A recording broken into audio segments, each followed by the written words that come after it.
The autumn mist clung to the rolling hills of Tennessee like a shroud, wrapping around the modest plantation house where Jeremiah Whitmore believed himself to be a righteous man. The year was 1786, and the newly formed state still bore the scars of revolution, though for some, freedom remained an elusive dream.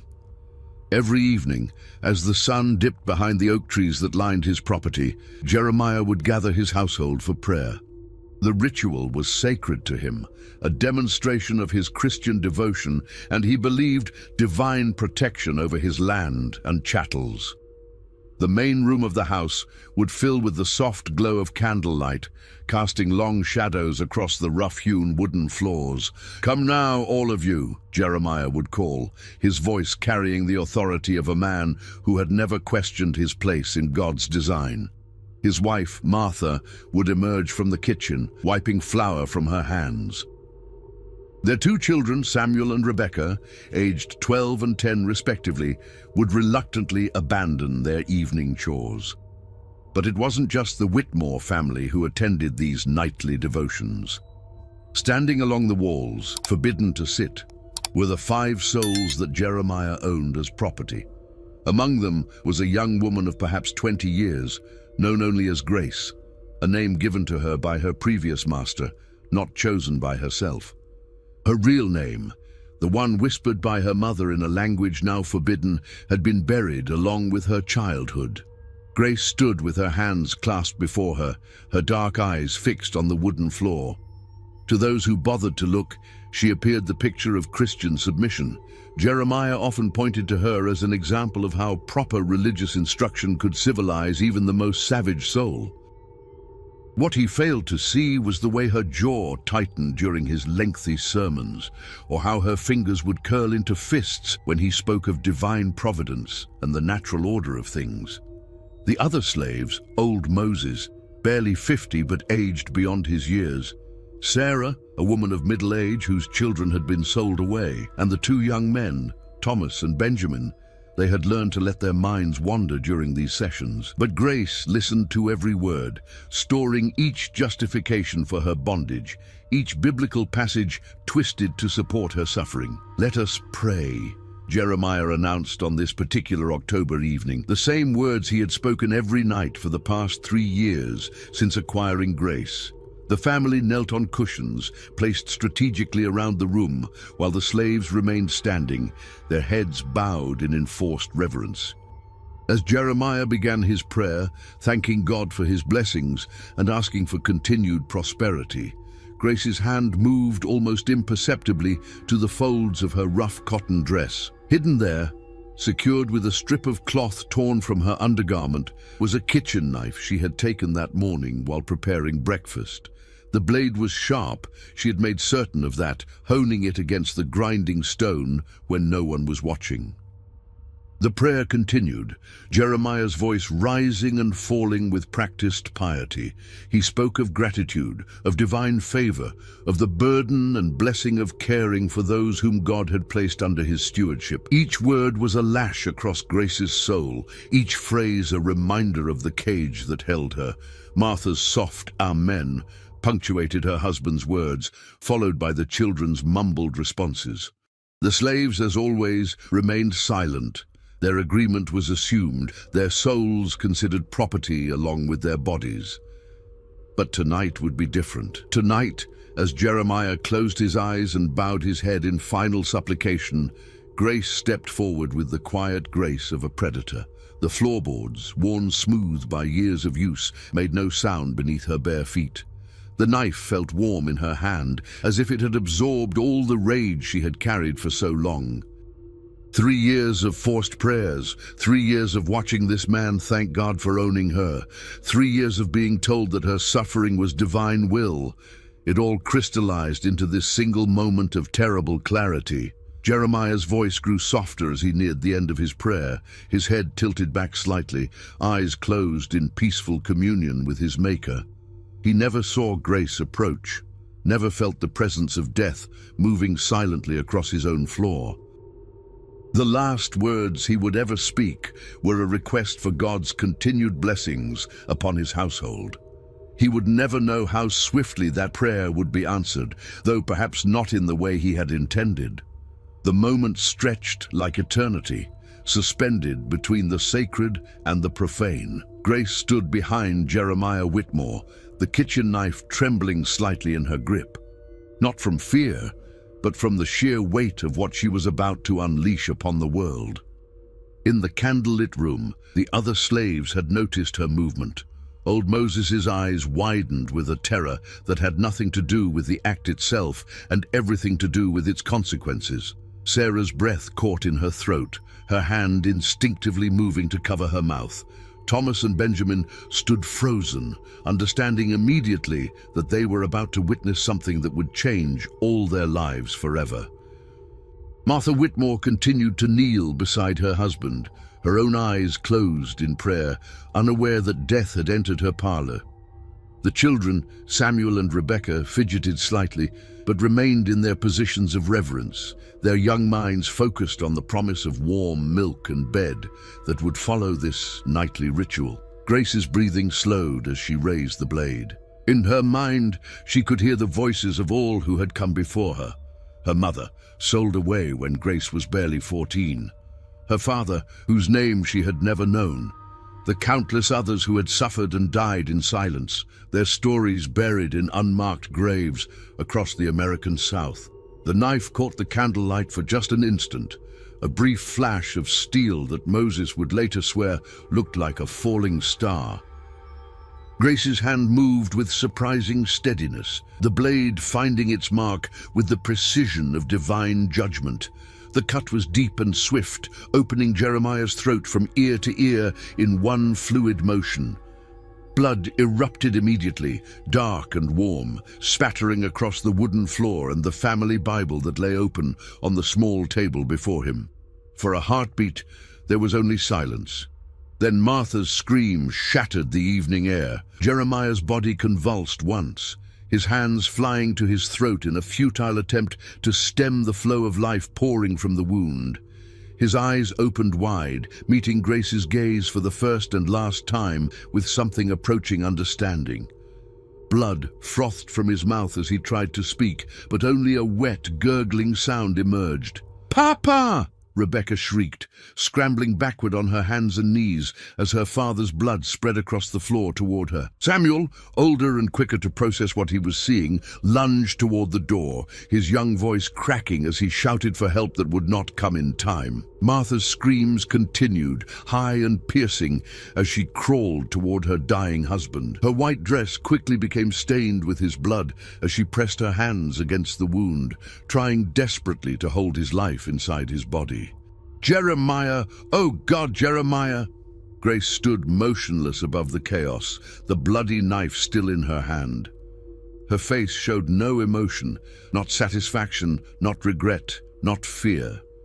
She simply watched as the man who had owned her soul bled out on the floor of his own home, his final prayers answered in the most unexpected way.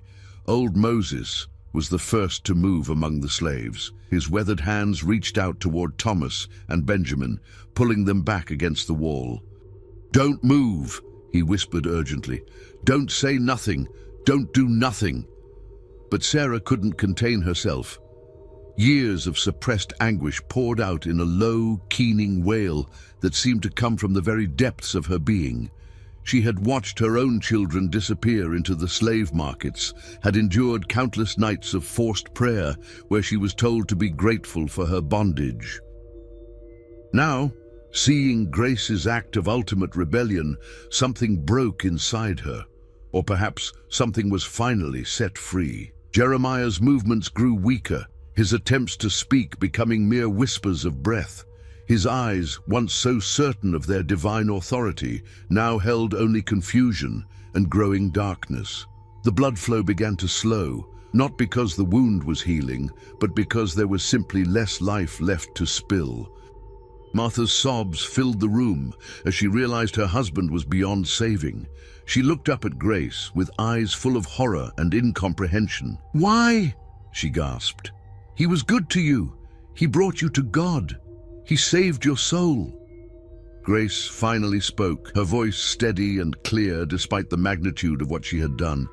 "My soul was never his to save." The words hung in the air like smoke from the guttering candles. Outside, the Tennessee night continued its peaceful progression, unaware that in one small plantation house, the natural order of things had just been violently overturned. Jeremiah Whitmore drew his last breath as the clock on the mantel chimed 9 times, marking not just the hour, but the end of one world and the beginning of another. The silence that followed Jeremiah's death was more terrifying than Martha's screams had been. It was the silence of a world suddenly turned upside down, where the unthinkable had become reality and no one knew what came next. Grace still held the knife, blood dripping steadily from its blade onto the wooden floor. The metallic scent filled the room, mixing with the smell of tallow candles and the lingering aroma of the evening meal. Martha knelt beside her husband's body, her white dress now crimson, her hands still pressed uselessly against his throat. Young Samuel had stopped his flight toward the door and now stood pressed against the wall, his face pale as moonlight.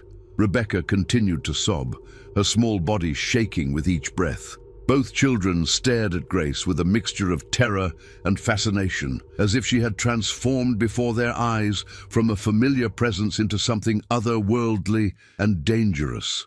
"What have you done?" Martha whispered, her voice barely audible. "What have you done to us?" Grace looked down at the woman who had been her mistress, who had supervised her daily labors and occasionally offered small kindnesses.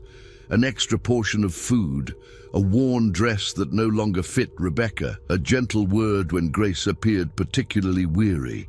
These gestures, once perhaps meant as Christian charity, now seemed like mockery in the face of the fundamental cruelty they had masked. "I have done what needed doing," Grace replied, her voice carrying a strange calm that unnerved everyone in the room.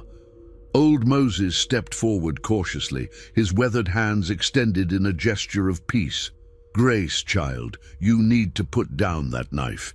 You need to think about what comes next." But Grace wasn't ready to think about consequences. For the first time in her life, she felt truly free, and the sensation was intoxicating. The weight of constant submission had been lifted from her shoulders, replaced by something she had never experienced before, the power to choose her own actions, regardless of the cost. "They'll come for us all," Sarah whispered, her voice thick with fear. "They'll say we all had a part in this. They'll hang us all." The truth of Sarah's words settled over the room like a shroud. In the Tennessee of 1786, the murder of a white man by his slave was not just a crime. It was an act of rebellion that threatened the very foundation of society. The response would be swift and brutal, designed not just to punish the guilty, but to terrorize any others who might harbor similar thoughts. Thomas and Benjamin exchanged glances, their young faces reflecting the same terrible understanding. They had not raised a hand against their master, had not even known what Grace planned, but their skin color would make them complicit in the eyes of the law. "We have to run," Benjamin said suddenly, his voice cracking with urgency. "All of us. We have to run now, before anyone comes looking." "Run where?" Moses asked, his tone heavy with the wisdom of years. "You think there's anywhere in this territory where they won't find us? You think there's anywhere we can go where the color of our skin won't mark us as fugitives?" Grace finally lowered the knife, though she didn't release it entirely. "I'm not running," she said quietly. "I'm done running from what I am, from what I've done, from what I believe." Martha looked up at her with streaming eyes. "You believe in murder? You believe in destroying families?" "I believe in justice," Grace replied. "I believe that no man has the right to own another's soul. I believe that your husband's prayers were an abomination before God, thanking the Almighty for the privilege of keeping human beings in chains." The words struck Martha like physical blows. She had never questioned the righteousness of their way of life, had accepted without examination the biblical justifications her husband had provided for their ownership of other human beings. Now faced with the violent consequences of that system, she found herself confronting questions she had never allowed herself to ask. "He was a good man," she insisted, though her voice lacked conviction.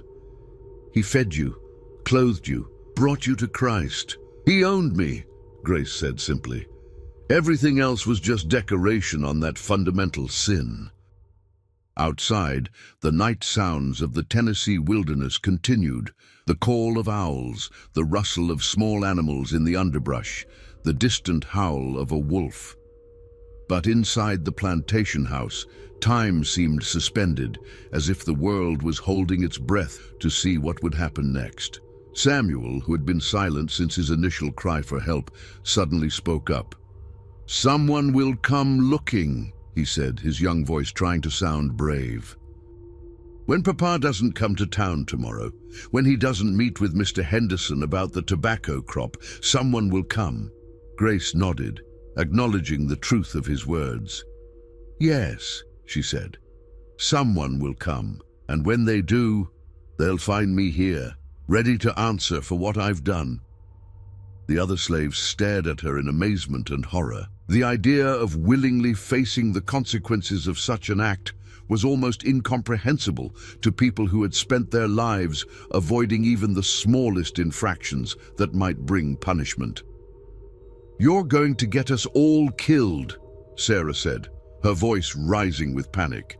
"We were already dead," Grace replied. "We just hadn't been buried yet." The hours that followed Jeremiah's death passed like a fever dream. Martha had finally stopped her keening and now sat in stunned silence beside her husband's body, occasionally reaching out to touch his face as if she could somehow call him back to life. The children huddled together on the far side of the room, their eyes never leaving Grace, who remained standing over the scene of her crime like an avenging angel carved from dark wood. Old Moses had taken charge of the practical matters, as he often did when crisis struck the plantation.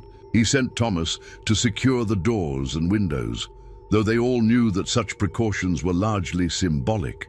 If the authorities came, when they came, no amount of barricading would keep them out. "We need to clean this up," Moses said quietly, gesturing toward the spreading pool of blood. "We need to make this look—" "Like what?" Grace interrupted. "Like an accident? Like he cut his own throat while praying?" Moses fell silent, recognizing the futility of his suggestion. There was no way to disguise what had happened here, no story that would explain away the precise nature of the wound or the presence of the kitchen knife still clutched in Grace's hand. Sarah had stopped her panicked whispers and now watched Grace with something approaching awe.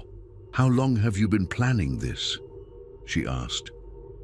Grace considered the question carefully. "I've been planning this since the day I was born into bondage," she said finally. "I just didn't know it until tonight." The truth of her words resonated through the room. Each of the slaves had harbored similar thoughts at various times, moments of rage when the whip fell, instances of despair when families were separated, quiet hours when the injustice of their situation seemed too great to bear. But they had all learned to push such thoughts aside, to focus on survival rather than rebellion. "You've doomed us all," Benjamin said, though his voice carried more resignation than anger. "You know that, don't you?" "We were already doomed," Grace replied. "The only question was whether we would die as slaves or as human beings." Martha suddenly looked up, her tear-stained face twisted with grief and confusion. "I don't understand," she said. "Jeremiah read to you from the Bible. He taught you about salvation. He showed you the path to eternal life." Grace's laugh was bitter and sharp. "He showed me the path to eternal servitude. He used God's word to justify keeping me in chains, to make me grateful for my own oppression." "The Bible teaches obedience," Martha insisted, clinging to the familiar certainties of her faith. "It teaches servants to obey their masters." "The Bible also teaches that all men are created in God's image," Grace countered. "It teaches that the truth shall set you free. Your husband chose which verses to emphasize and which to ignore." idyll. The theological debate felt surreal in the presence of Jeremiah's cooling corpse, but it was a conversation that had been building for years.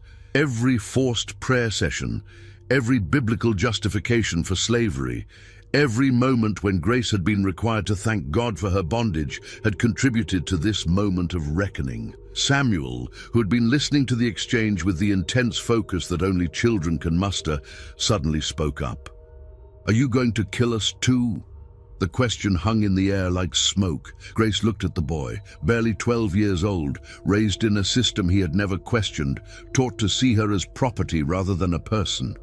In his eyes, she could see genuine fear, but also a kind of curiosity that suggested he was beginning to understand that the world was more complicated than he had been taught. "No," Grace said simply. "I have no quarrel with you. You didn't choose to be born into this system any more than I chose to be born into slavery." Relief flooded the boy's face, though he continued to watch her warily.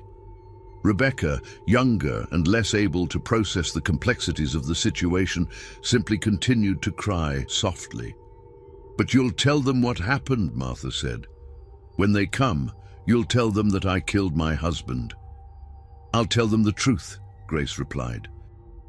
"That a slave named Grace killed her master because she could no longer bear to live as property." The simplicity of her statement was somehow more terrifying than any elaborate justification might have been.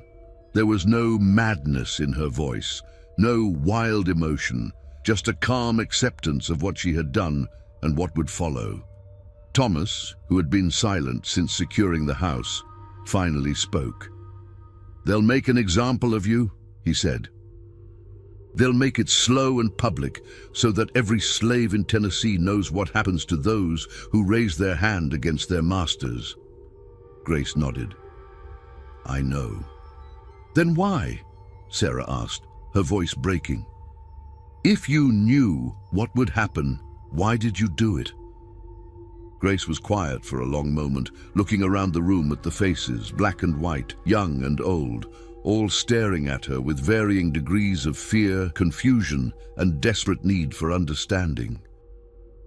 "Because," she said finally, "there are some things worse than death, and living as less than human is one of them." Outside, the first pale light of dawn was beginning to creep across the Tennessee sky, bringing with it the promise of discovery and the certainty of consequences that none of them could escape. The morning light filtered through the windows of the Whitmore house, illuminating a scene that would haunt the survivors for the rest of their lives. Jeremiah's body lay where he had fallen, his blood now dark and congealed on the wooden floor. The smell of death had begun to mingle with the familiar scents of the household, creating an atmosphere of wrongness that seemed to permeate every corner of the room. Grace had finally released the knife, setting it carefully on the table beside the family Bible. The juxtaposition was not lost on anyone present, the instrument of violence resting beside the holy book that had been used to justify so much suffering. She sat now in Jeremiah's own chair, a transgression that in normal circumstances would have earned her a severe beating. Martha had moved away from her husband's body, unable to bear the sight any longer. She sat with her children, holding them close, while her mind struggled to process the magnitude of what had occurred. The woman who had served her breakfast that very morning, who had tended to her household needs with apparent docility, had revealed herself to be capable of calculated murder. "Someone's coming," Thomas announced from his position by the window. In the distance, a cloud of dust marked the approach of riders, 3 men on horseback, moving at a steady pace toward the plantation. Old Moses felt his heart sink. "That'll be Henderson and the others," he said. They were supposed to meet with Master Jeremiah about the tobacco harvest. The approaching men were neighbors and business associates, pillars of the local community who would not take kindly to finding their friend and fellow planter murdered by his own property. Their response would be swift and brutal, guided by both grief and the need to maintain the social order that kept them in power. "Grace," Moses said urgently, You still have time to run. Take to the woods, head north. Maybe you can reach the territories where—" "No," Grace interrupted, her voice calm and resolute. "I told you before, I'm done running. I'm done hiding from what I am and what I've done." Sarah began to weep again, understanding that Grace's decision would likely doom them all. In the aftermath of a slave rebellion, even the most innocent would be viewed with suspicion. The fact that they had been present when their master was killed, that they had not prevented it or immediately raised an alarm, would be seen as evidence of complicity. The sound of hoofbeats grew louder, and soon voices could be heard outside, men calling out greetings to Jeremiah, expecting him to emerge from the house to welcome them as he always did. When no response came, the tone of their calls changed, becoming concerned and then urgent. "Jeremiah! Whitmore, you in there?" Martha looked at Grace with desperate eyes. "Please," she whispered, "tell them it was an accident. Tell them he fell on the knife. Tell them anything but the truth." Grace met her gaze steadily. "The truth is all I have left," she said. "I won't dishonor it now." Heavy footsteps approached the front door, followed by loud knocking. "Jeremiah! Martha! Open up!" When no answer came, the men outside began to force the door. The sound of splintering wood filled the house as the lock gave way, and 3 men burst into the main room, their faces flushed with concern and exertion. The first through the door was James Henderson, a prosperous planter whose own holdings bordered the Whitmore property. Behind him came Dr. Samuel Morrison, the local physician, and Sheriff William Crawford, a man whose reputation for dealing harshly with slave infractions was well known throughout the county. All 3 men stopped short when they saw the scene before them. Jeremiah's body lay in a pool of dried blood, while his family huddled together in obvious terror. The slaves stood against the walls, their faces reflecting various degrees of fear and resignation. And in the center of it all sat Grace, calm and composed in her master's chair, the bloody knife clearly visible on the table beside her. "Sweet Jesus," Henderson breathed, his face going pale. "What in God's name happened here?" Sheriff Crawford's hand moved instinctively to the pistol at his side as his eyes swept the room, taking in every detail. His gaze lingered on Grace, noting her position and demeanor with the practiced eye of a man accustomed to reading guilt and innocence in human faces. "Mrs. Whitmore," Dr. Morrison said gently, approaching Martha and the children. "Are you hurt? Are the children harmed?" Martha shook her head, unable to speak through her tears. Samuel, showing more composure than his mother, pointed toward Grace. "She killed Papa," he said, his young voice steady despite the tremor in his hands. "She cut his throat while he was praying." The 3 men turned to stare at Grace, who met their gazes without flinching. In her eyes, they saw no remorse, no fear, no attempt at deception, only a calm acceptance that was somehow more unsettling than any display of emotion might have been. "Is this true?" Sheriff Crawford demanded, his voice tight with controlled rage. "Did you murder your master?" Grace stood slowly, her movements deliberate and dignified. "I killed Jeremiah Whitmore," she said clearly. "I killed him because he owned me, and I could no longer bear to be owned." The simple honesty of her confession struck the room like a physical blow. Henderson staggered backward, his face flushing with anger and disbelief. "Doctor!" Morrison crossed himself, muttering a prayer under his breath. Sheriff Crawford's hand tightened on his weapon, though he made no move to draw it. "You confess to murder?" Crawford asked, as if he couldn't quite believe what he was hearing. "I confess to justice," Grace replied. "I confess to reclaiming my humanity from a man who sought to own my very soul." The words hung in the air like a challenge, forcing everyone present to confront the fundamental contradictions of their society. Here was a woman who had committed the ultimate crime against the social order, yet who spoke with a moral clarity that was difficult to dismiss. Henderson found his voice first. "Hang her," he said, his words thick with emotion. "Hang her now, before word of this spreads. Make an example that every slave in Tennessee will remember." But Sheriff Crawford, despite his reputation for harshness, was a man who believed in the forms of law, even when dealing with slaves. "She'll have a trial," he said grimly. "Quick and public, so everyone can see that justice is done." Grace nodded, as if she had expected nothing less. "I'm ready," she said simply. As the sheriff moved to place her in chains, Grace looked around the room one last time, her gaze touching each face, the terrified slaves who would likely share her fate, the grieving family whose world she had shattered, the angry white men who saw her as a threat to everything they held dear. In that moment, she felt something she had never experienced before, the weight of her own choices, freely made. Whatever came next, she would face it as a human being, not as property. The courthouse in Nashville was packed beyond capacity, with people spilling out onto the streets and pressing against the windows to catch a glimpse of the proceedings. Word of Grace's crime had spread like wildfire throughout Tennessee and beyond, drawing spectators from hundreds of miles away. Some came seeking justice, others entertainment, but all came to witness what many saw as a fundamental challenge to the natural order of society. Grace sat in the defendant's chair, her hands shackled, but her bearing proud.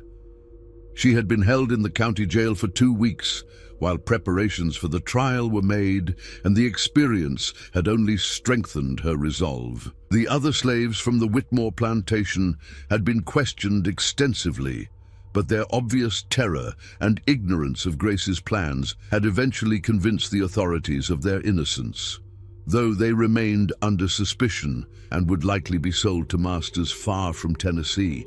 The prosecutor, District Attorney Marcus Thornton, was a man with political ambitions who saw this case as an opportunity to make his reputation. He had built his argument around the need to maintain order and the sanctity of property rights, painting Grace as a dangerous radical whose actions threatened the very foundation of civilized society. "Gentlemen of the jury," Thornton began, his voice carrying clearly through the packed courtroom, "we are here today to consider a crime so heinous, so contrary to the natural order established by God and man, that it shakes the very foundations of our community. The defendant, a slave named Grace, has confessed to the cold-blooded murder of her master, Jeremiah Whitmore, a God-fearing man who provided her with food, shelter, and Christian instruction. The jury, composed entirely of white male property owners, listened with grim attention. Several owned slaves themselves and understood the implications of Grace's actions for their own safety and security. Grace had been assigned a defense attorney, Thomas Caldwell, a young lawyer with little experience in criminal cases. He had tried to convince her to plead temporary insanity or claim that she had been driven to violence by cruel treatment, but Grace had refused both strategies. "I will not lie about my reasons," she had told him during their brief consultation. "I will not pretend to be mad when I have never been more sane. And I will not claim cruelty when the greatest cruelty was simply being owned." Caldwell, despite his inexperience, was a man of conscience who found himself genuinely moved by his client's dignity and moral clarity. He had decided to base his defense not on denying the facts, but on challenging the fundamental assumptions that made those facts seem so damning. When his turn came to address the jury, Caldwell stood slowly, his young face grave with the weight of what he was about to attempt. "Gentlemen," he began, "I will not insult your intelligence by denying that my client killed Jeremiah Whitmore. She has confessed to that act openly and without reservation. But I ask you to consider not just what she did, but why she did it, and what her actions reveal about the system that drove her to such desperate measures." A murmur of disapproval rippled through the courtroom. This was not the kind of defense anyone had expected, an attack on slavery itself rather than a plea for mercy. The prosecution would have you believe that Grace is a monster, a creature so depraved that she would murder the man who fed and housed her. But I submit to you that grace is something far more dangerous to those who profit from human bondage. She is a human being who refused to accept that her humanity could be bought and sold. Judge Harrison Blackwood, a stern man in his 60s who had presided over numerous slave trials, banged his gavel sharply. Mr. Caldwell, you will confine your remarks to the facts of the case and avoid philosophical speculation. Your Honor, Caldwell replied respectfully, the facts of this case cannot be separated from the philosophical questions they raise. When we ask why Grace killed her master, we must examine the relationship between master and slave, and whether that relationship is consistent with the principles upon which our nation was founded. The judge's face darkened, but before he could respond, Grace herself stood up. The courtroom fell silent as she looked around at the sea of white faces, most hostile, some curious, a few showing signs of uncertainty. "May I speak?" she asked, her voice clear and strong. "Slaves do not address the court," Judge Blackwood said sharply. "I am not speaking as a slave," Grace replied. "I am speaking as a human being who stands accused of a crime." The distinction was subtle but profound, and it sent a ripple of unease through the courtroom. By refusing to accept the label of slave, Grace was asserting a fundamental equality that challenged the very basis of the legal system that was trying her. "You will sit down and remain silent," the judge ordered, but Grace remained standing. "I killed Jeremiah Whitmore," she said, her voice carrying to every corner of the packed courtroom. "I killed him because he claimed to own my soul, and I could no longer bear that blasphemy. I killed him because he used God's word to justify keeping me in chains, and I could no longer listen to such perversion of divine truth." "Bailiff!" Judge Blackwood shouted, but Grace continued speaking, her words cutting through the chaos like a sword. "I killed him because I am a human being, created in God's image, and no man has the right to own what God has made free. I killed him because I would rather die as a human than live as property." The bailiff reached her then, roughly forcing her back into her chair, but the damage was done. Her words had been heard by everyone present, and they would be repeated and debated long after the trial was over. The prosecution called several witnesses. Martha Whitmore, who testified through her tears about her husband's kindness and Christian character. The neighbors who had discovered the body. The sheriff who had arrested Grace. All painted a picture of a brutal and unprovoked attack on a righteous man. But when Dr. Morrison took the stand, Caldwell's cross-examination revealed something unexpected. "Doctor," Caldwell asked, "in your examination of the deceased, did you find any evidence of disease or injury that might have affected his treatment of his slaves?" "I object," Thornton said quickly. "The victim's health is not relevant to this case." "Your Honor," Caldwell replied, "if we are to understand the relationship between the defendant and the deceased, we must examine all aspects of that relationship." Judge Blackwood considered for a moment, then nodded. "I'll allow it, but keep it brief." Dr. Morrison shifted uncomfortably in his chair. "I did find evidence of certain conditions that might have affected Mr. Whitmore's temperament." "What kind of conditions?" "He suffered from what we call melancholia, and he had been taking laudanum for chronic pain. These substances can sometimes cause unpredictable behavior." The revelation sent a murmur through the courtroom. If Jeremiah had been unstable or violent due to his medical conditions, it might provide some justification for Grace's actions. But Grace herself put an end to that line of defense. "He was not cruel to me in the way you mean," she said, ignoring her lawyer's frantic gestures to remain silent. "He never beat me or violated me. His cruelty was deeper than that. He tried to convince me that my bondage was God's will, that I should be grateful for my chains." The honesty of her statement was devastating to her own defense, but it also revealed the profound moral courage that had driven her to act.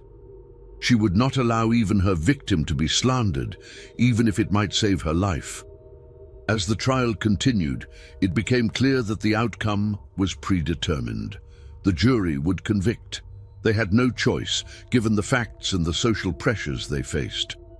But Grace's words had planted seeds of doubt that would grow long after her fate was sealed. The verdict came swiftly, as everyone had known it would. "Guilty of murder in the first degree," the foreman announced, his voice barely audible over the murmur of the crowd.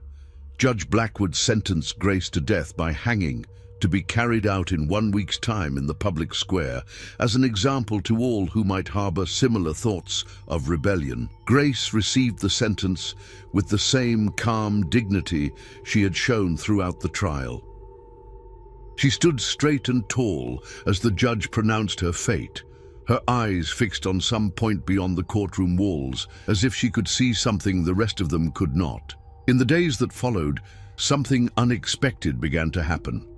Word of Grace's trial and her eloquent defense of her actions spread far beyond Tennessee, carried by newspapers and travelers to every corner of the young nation. In the North, abolitionists seized upon her story as proof of slavery's fundamental evil, while in the South, her words forced uncomfortable conversations about the moral foundations of their society. Letters poured into the governor's office, some demanding that the execution proceed as scheduled, others pleading for clemency. A group of Quakers from Pennsylvania offered to purchase Grace's freedom, while several prominent ministers debated whether her actions could be justified on religious grounds. But Grace herself seemed uninterested in these efforts on her behalf. When visitors came to her cell, journalists, ministers, curiosity seekers, she spoke with them freely about her beliefs and her reasons for acting as she had. But she never asked for their help in avoiding her fate. "Are you not afraid to die?" asked Reverend Samuel Hopkins, a prominent abolitionist minister who had traveled from Boston to meet her. Grace considered the question carefully. "I have been dead for 20 years, she said finally. "What you call death is simply the end of that long dying. For the first time in my life, I feel truly alive." The Reverend was struck by the profound peace in her voice. "Do you believe God will forgive you for taking a life?" "I believe God will judge me for the totality of my actions and my heart," Grace replied. "I killed one man who claimed to own me, but I freed one soul who belonged to God. I will let the Almighty decide which weighs more heavily in his scales." On the morning of her execution, a crowd of nearly 1,000 people gathered in the public square. Some came to see justice done, others to witness what they saw as martyrdom. The atmosphere was tense, with groups of supporters and opponents eyeing each other warily while sheriff's deputies maintained order. Grace was brought from her cell in a simple white dress that had been provided by a group of local women who, despite their disapproval of her actions, felt that she should meet her end with dignity. She walked to the scaffold with steady steps, her head held high, showing no sign of fear or regret. Sheriff Crawford, who had grown to respect Grace's courage despite his disapproval of her crime, offered her the traditional opportunity to make a final statement.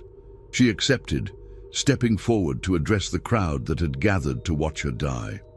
"I stand before you today not as a slave, but as a human being," she began, her voice carrying clearly across the square.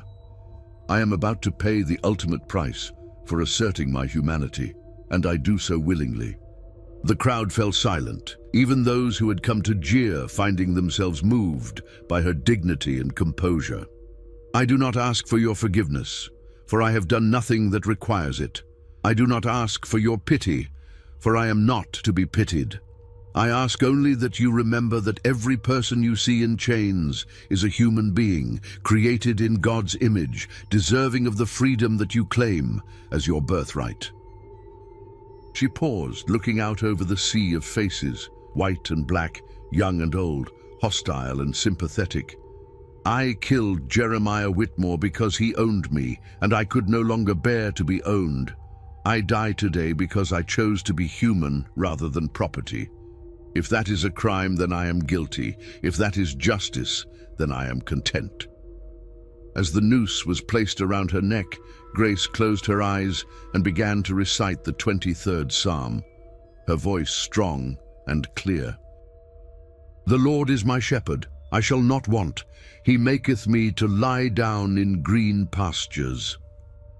The crowd joined in, their voices creating a strange harmony that seemed to transform the execution into something approaching a religious service. Even those who had come to celebrate her death found themselves moved by the power of the moment.